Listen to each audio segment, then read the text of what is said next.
Alrighty, cherubs, so today we're in Canvas here, and we're going to go to the home page so you can see where I'm going.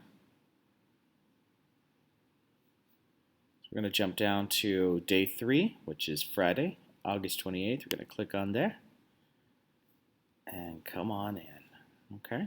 So we'll want you to, obviously, you're watching this video right now, so we're going to watch this video, and we're going to talk about content. Now, we remember last time we discussed how art needs to,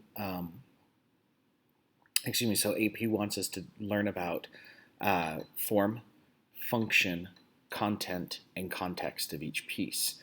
The form is the elements and the principles of art, the building blocks of art. Function is what the piece does, what it was made for. Context is the history around the piece. And content is what's actually in, what do you see, what did the artist create within that piece. And we're going to look today how to break that apart. Okay, come to the steps that we want to go through to break those moments apart. Okay, so we're going to start here, and I'm going to make this big. We're going to talk content today. Okay, we talk about art because we need to understand what the artist was, their vision, what they were saying, why did they make this? And that's why we want to break this all apart, okay? Before we dive into our first picture, I want you to take a look at this one and ask yourself what it is about. Okay, we can talk about it formally like we did before with the last time. We could talk about the light, we could talk about the color, we could talk about the change of textures, we could talk about the space, the illusion of depth that's created. Okay, but that's not what we want to look at. Today we want to look at the actual content. Using the clues that the artist has included, what do we see and what's the story? Not knowing anything about this, we know that something bad is going to happen. I mean, people are openly weeping, okay? People are distraught. We can see that there's this figure on the bed who is not distraught, okay? He's pointing up. He's referring to the heavens. He's reaching for a cup. This guy does not look very happy to be handing him this cup. Someone is walking away in the distance, waving, being led away. This person is not participating in the scene at all, has turned his back literally on the scene. There are chains, manacles on the floor that lead up onto the bed. And so, again, what is happening here? Okay, clearly something bad. Clearly, this guy's not going to make it. So we're led to believe. Okay? So what we're going to do now is watch a clip about this painting. The narrator is going to break this painting apart, and he's going to throw the context in there as well. But he's going to do a very good analysis about the content. He's going to point to the various things that we see here. Okay, and he's going to identify the characters for us. It's a really good clip. This may give us an ad here at the beginning. Let's cross our fingers. I'm so sorry. Sometimes the front lines are in our own backyard. Yeah, sorry about that. The ads. Sorry. Okay, here we go. Sorry.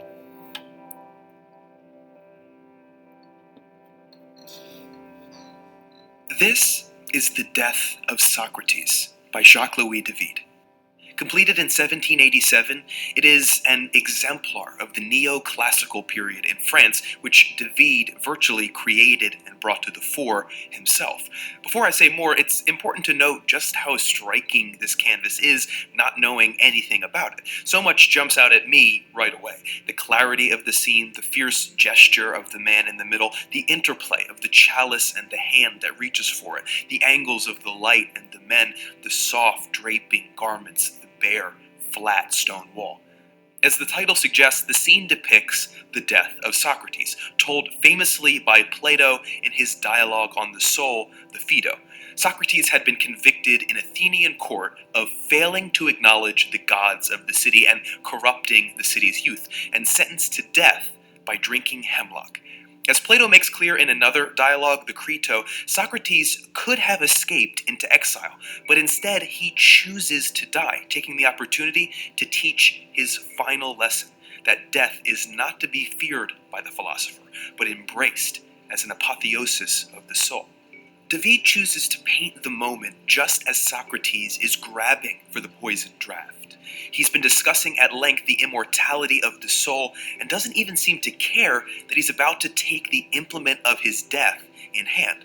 On the contrary, Socrates is defiant, gesturing toward the afterlife to which he hastens. David idealizes him. Socrates would have been 70 at the time and somewhat less muscular and beautiful than painted here. The raking light coming in from the top left pours onto Socrates, the brightest figure in the tableau. The colors, muted at the sides, become vivid in the center, with the executioner in red and Socrates in white. For David, Socrates is a symbol of strength over passion, of stoic commitment to an abstract principle even in the face of death. This is the ethical message David sought to offer the French 2 years before the French Revolution, as the monarchy was in decline and reformers ached to install a democracy akin to that of Socrates' own time in Greek antiquity, or of the United States, which had just executed its own revolution 5 years prior. Indeed, Thomas Jefferson himself was present at the unveiling of this painting at the Salon of 1787. The image, commissioned by 2 radical political reformers, was wildly popular. David had already made his name with another severe moralistic canvas, The Oath of the Horatii, which effectively invented the neoclassical style, taking its cues from the stark simplicity of ancient Greece and Rome, from the ancient obsession with anatomy and musculature, from the two-dimensional friezes depicting historical events. Neoclassicism, as rendered by David, made its points strongly and severely. This was in direct opposition to the dominant Rococo style that reflected the ornate and hedonistic lifestyles of the monarchy. In the Horatii, as in the Death of Socrates, those dedicated to principle are depicted with angular geometry, while those ruled by passion are curved and weak. In both canvases, the backgrounds are flat, fixing attention on the foreground where, like a frieze, the action can be read from side to side. One way to read the Death of Socrates is right to left. The anguish of Socrates' followers, curling and twisting, opens up onto the calm expression of the man himself and flows down through his right arm, which hovers over the cup of poison. The space between the hand and the cup, the exact center of the image, is the seat of maximum narrative charge. Then it falls back into the pain of the man who delivers the poison, who turns his gaze away from Socrates, and finally comes to rest on the man sitting at the foot of the bed, unengaged. More on him in a moment. David doesn't identify anyone in the painting, but we can infer from accounts of Socrates' actual death that in the background is Socrates' wife Xanthippe led away in distress, and clutching Socrates' leg is Crito, his oldest and most faithful student. Under Crito, we can see that David has signed his own name, signaling a feeling of connection with the man. David, weaker than his ideal of moral strength, nonetheless grabs and strives toward it. The painter has taken a number of liberties with history. Besides altering Socrates' face and physique, David decreases the number of people present at the event from over 15 to 12, echoing the number of disciples at Da Vinci's Last Supper. But I think the most significant change is the addition of the character at the foot of the bed. This is Plato, the man who popularized Socrates' teachings by staging him as the protagonist in over 30 philosophical dialogues. Put simply, without Plato, there would be no Socrates.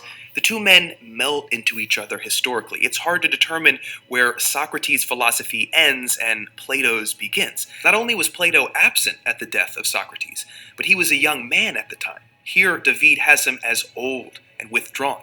I said earlier that you can read the canvas from right to left, but you can also read it from left to right. The whole scene, it seems to me, appears to explode out of the back of Plato's head, recontextualizing it as a memory, an idealized memory in which Socrates gestures in the exact same way he does in Raphael's School of Athens. Significantly, Plato is positioned apart from the flat background where the frozen lateral moment gives way to the depth of time and reality. It strikes me that this is the way memories often fall out, restaged with smooth edges and perfect light, two-dimensional, idealized, painstakingly arranged to serve the needs of the present. In the character of Plato, the rigorous ethical reality of the scene is betrayed by its own self-awareness as a construction. And in only a few short years, the noble ideals of the French Revolution will be betrayed as well by the terror that is to follow. Maybe this is why, almost prophetically, David signs his name here a second time.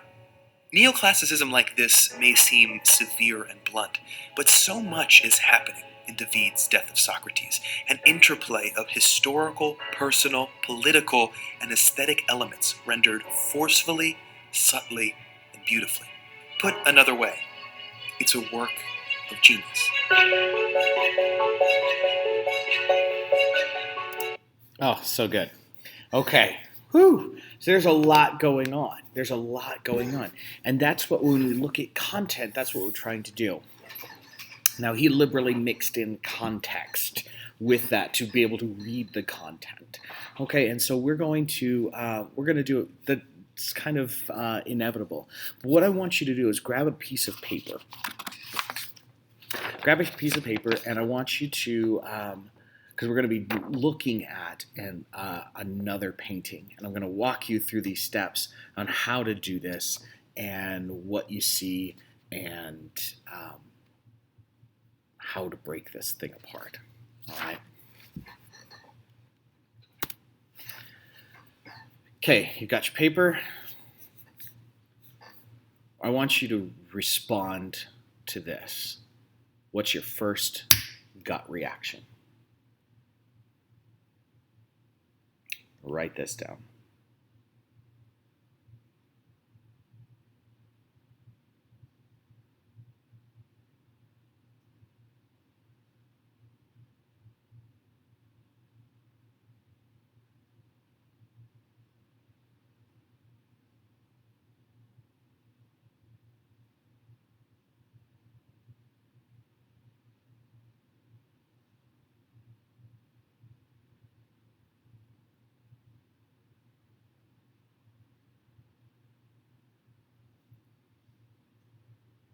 Okay. Now, your instant gut reaction is what's going on. Usually, that's the gut reaction I get from students. Your reaction can be like confusion. Do we see this figure, and he looks Greco-Roman? He looks like he's wearing this toga, kind of like in the Death of Socrates. He's in this kind of Greco-Roman setting, this neoclassical setting. He's surrounded by these kids, these nude figures, these nude children.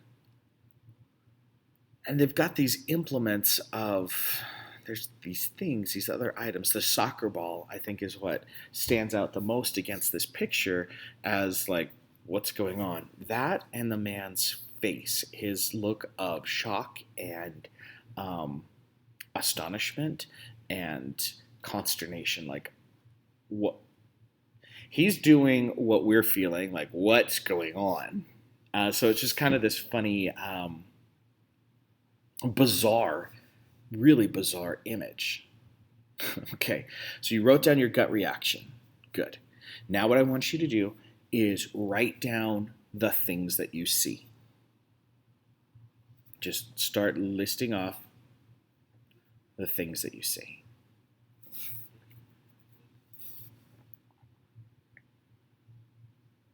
And their colors. Go ahead and write down their colors. So go ahead and pause this video and write those down. Okay? So you see like the columns. You see the figure, the man, obviously. You see And he's wearing red and white. You see 5 children in various stages of, they've got different like attitudes. Okay. We see this child is leaning on a book, or a pile of books, 2 books, and some paper. The man's resting on his leg on a soccer ball. There's a green drapery that flows down, and this child is sitting on it, curled up. You can see this thing that this child has his knee on and possibly is being sat on by the man as well. This is and you're like, what is that? It's a cushion. It's one of those long pillows, those long cylindrical pillows. That's what this is. And in the background, you can see kind of the atmospheric perspective, huh?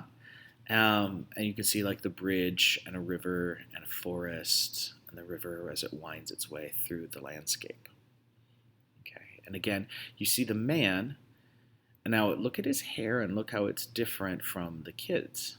Okay, they're these tousled, shaggy-haired cherubs, but he's got a more contemporary haircut with a spit curl. All right. And so what does this all mean? Okay. Now we have to start to break apart this imagery and start to analyze the imagery and start to piece apart the clues that the artist has given us to figure out, to tease out its message. What is he trying to do? Okay, so now we got to start comparing this piece with other pieces, other works of art. First, let's start with the title. Let's gain some more information. Okay, so we look at the title and it's called Fatherhood. Instantly like, okay, now I know why because you're like, what's this guy doing with all these like naked little kids? Like, what's going on? These babies. Fatherhood. Oh, he's dad. Okay. The artist's name is Wes Hempel, and he painted it in 1997. It's on a very large canvas. It's about 5-6 feet tall, and it hangs in the Denver Art Museum. I got the chance to see this a number of years ago in person, and it's a fun picture to see in real life. Okay, so fatherhood. Just knowing that, now it opens up the book, I think, on the interpretation of this picture. All right, so now let's try and compare this. What does this remind you of? Like, so for example, where have we seen images of a single person surrounded by children, or rather, a single child? Okay, and how did they look in those pictures? Okay, before we do that, I just want to show you some other pictures by Wes Hempel.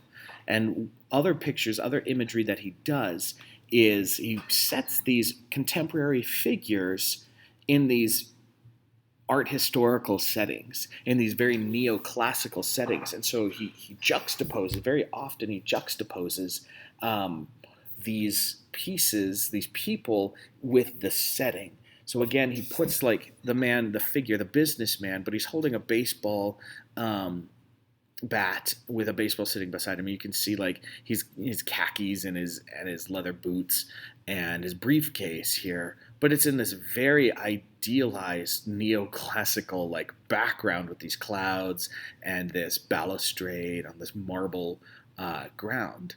And this figure is building a house of cards on a suitcase, but again in this very like Arcadian landscape, this very neoclassical with the drapery that's suspended inexplicably, but again very neoclassically in this background. So you're left to wonder the juxtaposition of these things is meant to make you think long and hard about art history, and our place as contemporary people within art history.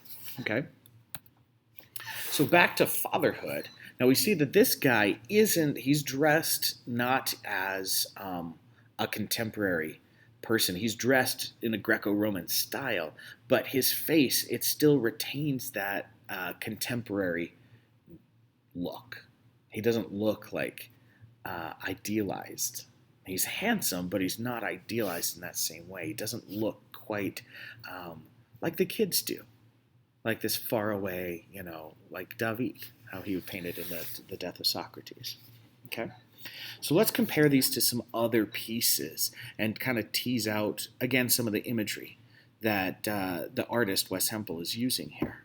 Okay, so what does it remind you of, and where have you seen pictures like this before? All right. Now we've seen imagery like this where a person, neoclassically dressed, is holding these baby, a naked baby, a nude, in images of Mary holding the Christ child. So this is the Sistine Madonna by Raphael. And it feels, you can see how similar this feels with the addition, and you've seen these too. These are cherubs. These are little angels. And they're down below, and you've seen these probably in grandma's, house. Okay? This is where they're from, is this painting. But again, the addition of the children, the cherubs, and the holding the child, it feels very much the same, with the exception, that Raphael paints Mary with this very serene face, and Wes Hempel paints the man with this very concerned face. Okay, and we're going to see that again and again. So what he's doing here is very much playing off of that idea of motherhood versus fatherhood. Okay, so again, we're used to seeing images of Mary, of mothers with children, and she's holding a god, and she's cool with it. It's fine. He's just got normal kids, and he's freaking out.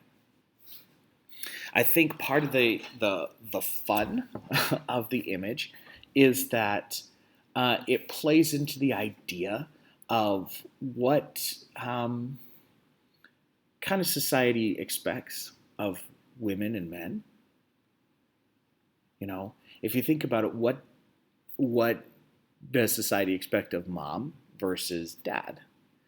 For example, what does mom carry? Mom carries a purse. Okay, and in her purse are all the treasures of the universe. You need anything, it's in mom's purse, right? You need crackers, you need a snack, you need money, you need gum, you need something for your hair, you need lip gloss, you need hand sanitizer. It's all in mom's purse. It's endless. Whereas dad carries a wallet. Okay? Or if there's he's just responsible for himself. He's not carrying something for everyone.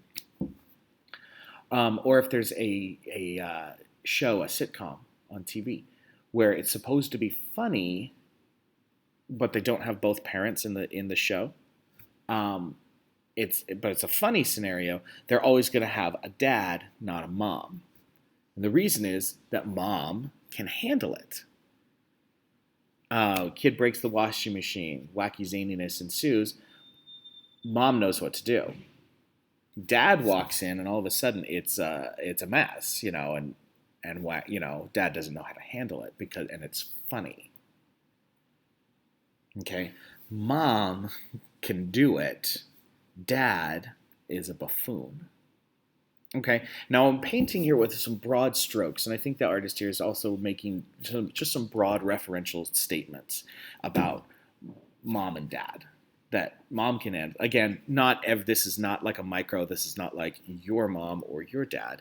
This is a broad, sweeping generalization, stereotypical in a 21st century American culture. Okay? So if we see imagery of mom with a lot of kids, again, her face is serene. She can handle it. And so these are Native American images of kind of the idea that a woman can handle a lot of responsibility, whereas a man can handle responsibility just with children is kind of clueless. And we see that again reflected in his face. Okay, so these are from the Pueblo people, and it's the storyteller figure. Okay, so what else? So we get, obviously, there's a contrast between masculine and feminine figures and their relationship with children. And what else does it remind you of? Okay, now look at his pose. And yeah, oops. Well, there I gave it, spilled it. His pose is very much in a pose of power. Okay, he's in this seat of power and authority, and he wears robes of red and white. Now, there's a couple men that we know of that sit on a seat of power and authority that wear robes, that wear clothes of red and white. And the first one is Jesus. Okay? And not coincidentally, all of these men that we're used to seeing in these positions of power that wear these bright, colors of red and white and sometimes blue are very often surrounded by children. Okay? And so the first one is Jesus. All right, now this is a Byzantine icon.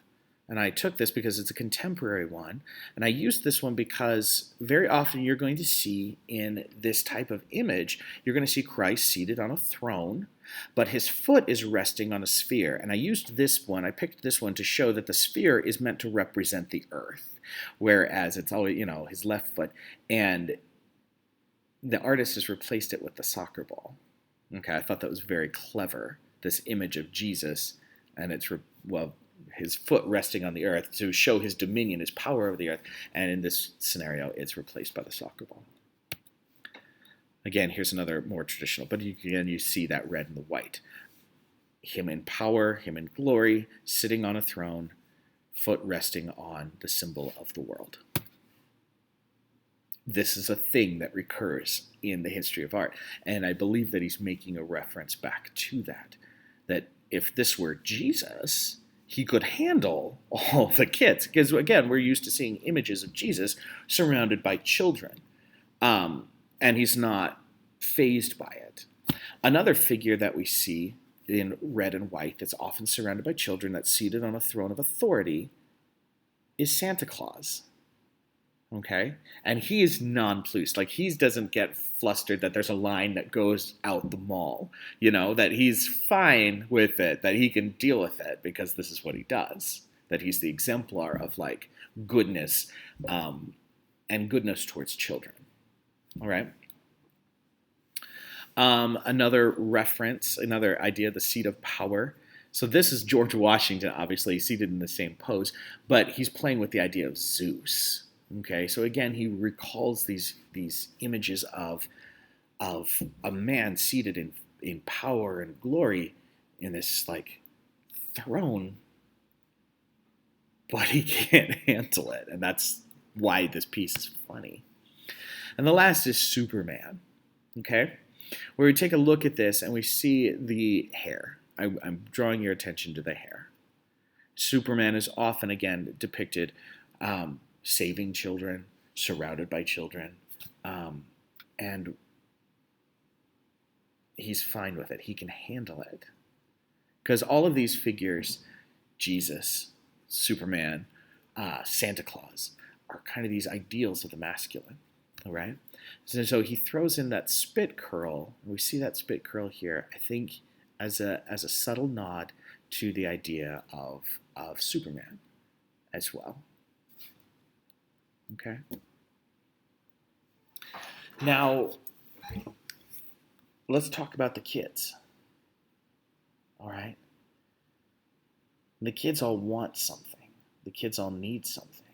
Let's talk about the role of dad in American society. What is dad in late 20th, early 21st century America supposed to do? Dad's supposed to provide. Dad's supposed to protect. Dad's supposed to do.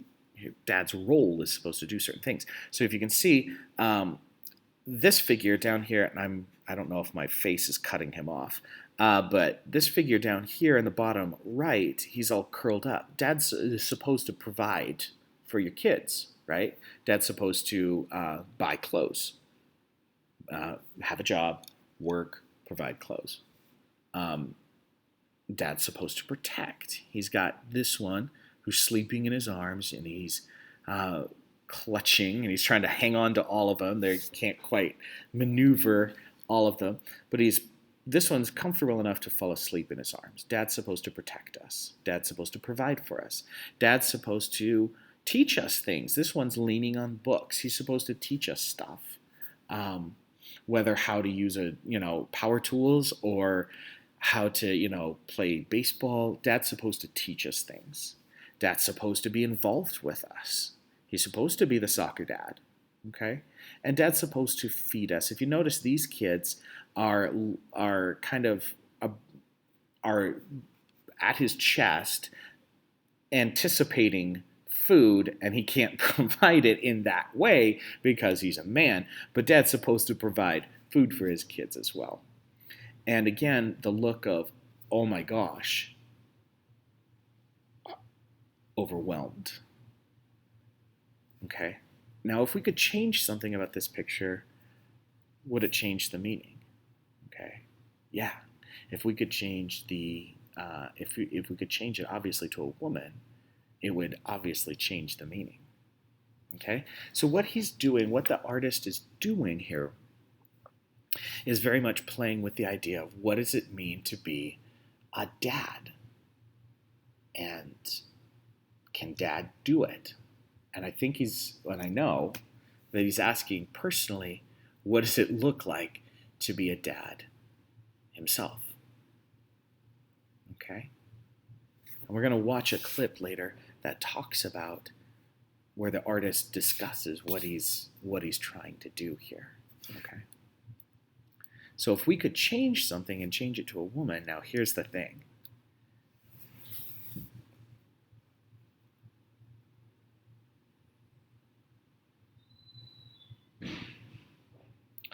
The one on the left was painted in the early 20th century, about 100 years previous, and it was painted by an artist named Bouguereau, and it's called Charity. Charity being the love of God. So the woman is a physical manifestation of the love of God, and you see that her foot is on a jar that's spilling out gold coins. And if you look at her face, it is serene and it's calm. And while her fingers are still clutching, she can handle it. Okay? That the idea is in the Bouguereau painting is that the love of God provides for us and protects us and keeps us well. Wes Hempel recreates this image rather tongue-in-cheek, rather humorously, as a way to say, dads? Like, what would it be to be a dad? What is the role of dad? Could I be dad? How would I feel to be all of a sudden? And when you look at it, he's like just so astonished. And again, the humor of it is just so wonderful that, oh no, like all of a sudden, what would it be like to have children just plopped in her lap? Like, now you're responsible. And so it's this rather very humorous, very sweet, very tender look at or exploration about the idea of being dad and all the responsibilities that come with it, and how do we rise to that occasion? Okay.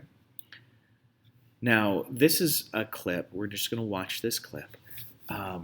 What the artist intended, and then we're going to wrap up and come back briefly and have just a summary about how to break apart content. Okay. I started making art when I moved to Boulder to go to graduate school in the late 80s. My partner, Jack, loaned me some of his brushes and materials, and so I started playing around at that point and discovered I really liked art. By the time I got my master's, I was already showing in galleries, and the art was doing so well that I moved from, my major was writing, creative writing, from that into making art. If there's a narrative quality in my paintings, it comes from my love of the narrative of story. I don't know if anybody else sees this, but I'm always interested in what's happening just off stage, what's happening in the moment before you get this scene, and what happens in the moment after this scene.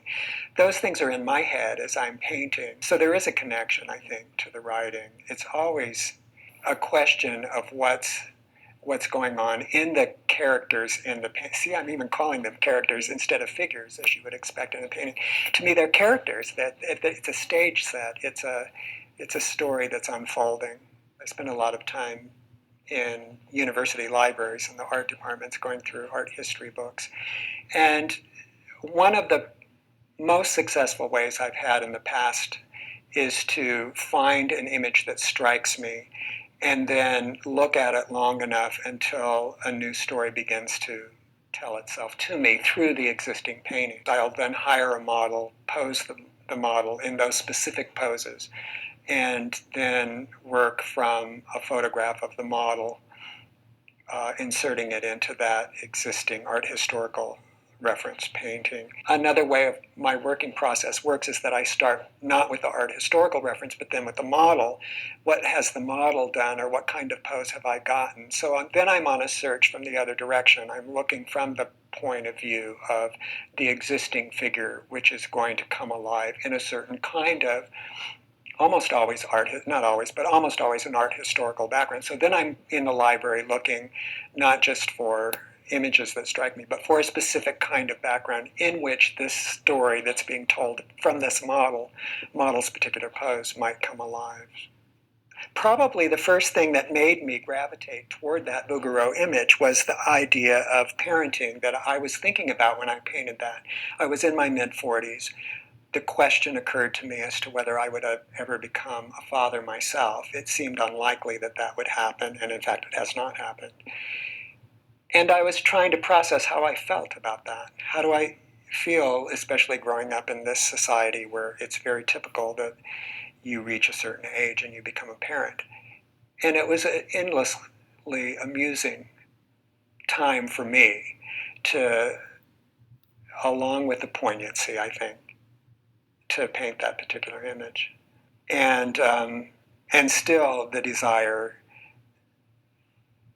arises at times, the idea of being someone in charge, someone charged with the care of another human being, a vulnerable child, is something that still pulls at me. You could say that I was trying to psych myself out in one sense. You know, it's going to be horrible. You're going to have to take care of these kids. You're not going to be competent. It's going to be overwhelming. As a way to deal with the uncomfortable feeling of a very real desire. So the idea came from me when I saw the Bouguereau's painting that I wanted to try that with a male father instead of the mother. And I asked myself, what kind of expression would the father have if he found himself in this situation? The expression on the mother figure is the most serene face you can imagine. She's in complete control. She's poised. She's not only competent, but supremely confident in caring for these children. And so I wanted to push that the opposite direction. It's, of course, an expression of surprise, dismay, disconcerting kind of vulnerability, maybe, certainly not confidence in the situation that he finds himself in. He's completely freaked out. The mother figure has her foot on a jar of coins, and the coins spill out toward the viewer. The painting is called Charity, and she becomes this personification of the idea of generosity or charity. I replaced the round-shaped jar with a soccer ball, which again amused me. The idea of soccer mom, in this case soccer dad, what are the implications of that as part of the role of finding yourself in the caretaker role as a father instead of the usual provisional role that a father might play. And the sociological questions are inescapable in one sense. that there happen to be these roles in the society, but now they're undergoing these changes, have been undergoing changes for quite a while. So to take that idea of those changes into account seemed to add just another layer to the painting. I always loved being in the museum, even as a little kid. In every experience that I had walking through the museum, I never saw my story. It's always the same kind of heterosexual, uh, whatever powers that be that are being legitimated in the kind of stories that are being told in those paintings. There is something that matters about paintings hanging on museum walls where they enshrine that collective experience that we have. And so I was thinking, what's happening to other kids like that? Other gay kids, what do they see when they walk through the museum? And so I started making paintings that I thought, if these paintings get into museums, where the male figure is heroicized in such a way, with at least some erotic content, how can I play with that and get some part of this story into a setting where it then becomes a part of the story? I'm happy to say that there are now some of those paintings out there in museums, and I imagine some kid, some gay 12-year-old boy walking up to the Fatherhood painting, and something in him smiling in a way where that part of human experience gets legitimated or at least acknowledged. Okay. I really love Wes Hempel. I think he's a great artist, and he provides a lot of things to talk about. And I love his perspective and his idea of playing with the history of art and kind of teasing out meaning from those things. And I just think it's just very charming and very sweet. And I really appreciate what he's done here in this picture. Now, my question for you is, now after having discussed all of these things, all of these references that are being made in, visually,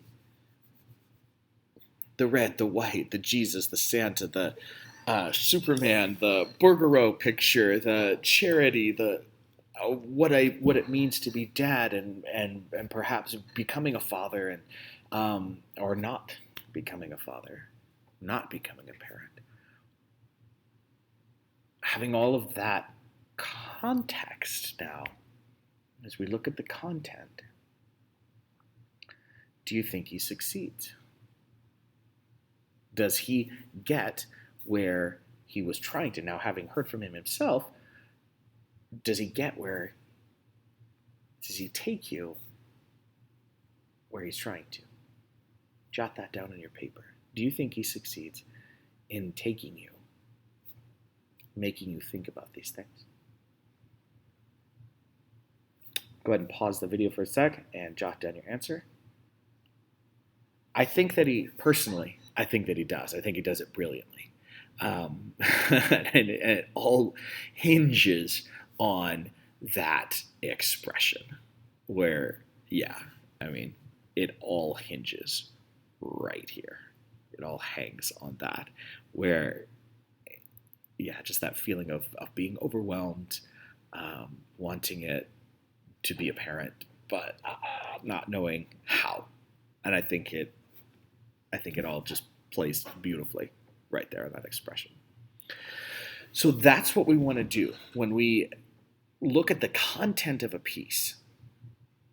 We want to react, notice our reaction. How does this make us feel? What does it make us feel? Okay, then what do we see? What are we seeing? And what else does it remind us of? Okay, very, very often, especially as we move on through art history, they're going to be making references to the past. Some of the stuff here at the beginning is, the initial stuff that they're going to keep referring back to. But artists are constantly referring back to the past. So what else does it remind us of, and how does that play into the interpretation of the piece? Okay? So that's what we're that's it for today.